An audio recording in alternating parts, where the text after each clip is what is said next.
So right now we are planning on restoring a large stone dike and beach.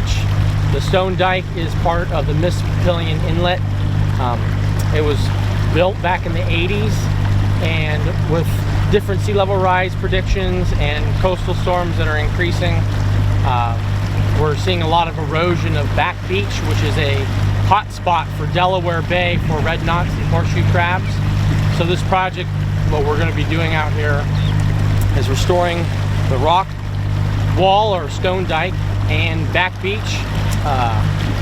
Pretty much what we'll be doing is we're going to be raising the rock wall 3 feet from its current elevation on average, and then everywhere on the river side of the Mispillion we'll be adding sand to increase the horseshoe crab spawning availability, and also if you have more horseshoe crab spawning habitat, hopefully for the red knot, which is a threatened species, we'll have more horseshoe crabs using this area.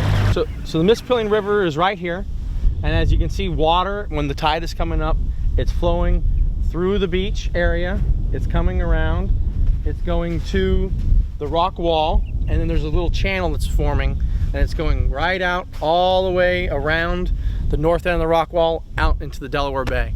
So every time there's a high tide, there's water moving through and sand is leaving the beach.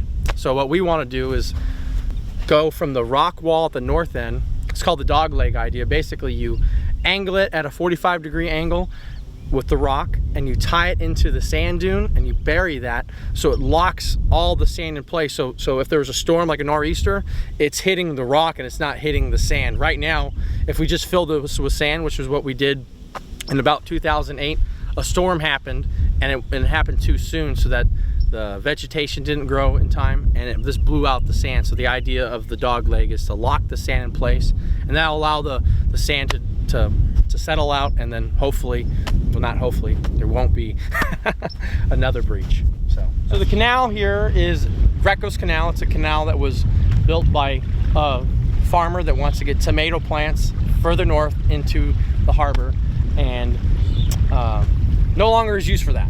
And essentially what's been happening is we've had our shoreline has been progressing landward every year, and so now the beachfront is right next to the canal. So if there was a breach, it would connect into the canal, and the thinking is that the Mispillion River could go out just like it could on the north side.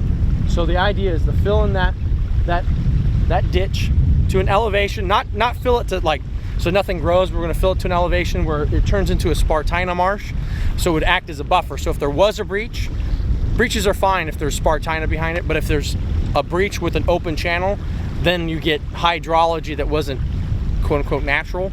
So the idea is this, to fill it in and then let Spartina grow, and that will allow the beach to naturally move landward over time. So we're looking at a project from August 1st all the way through, right now it's February, March, but they have to be done by April 15th for time of year restrictions for horseshoe crabs and red knots primarily.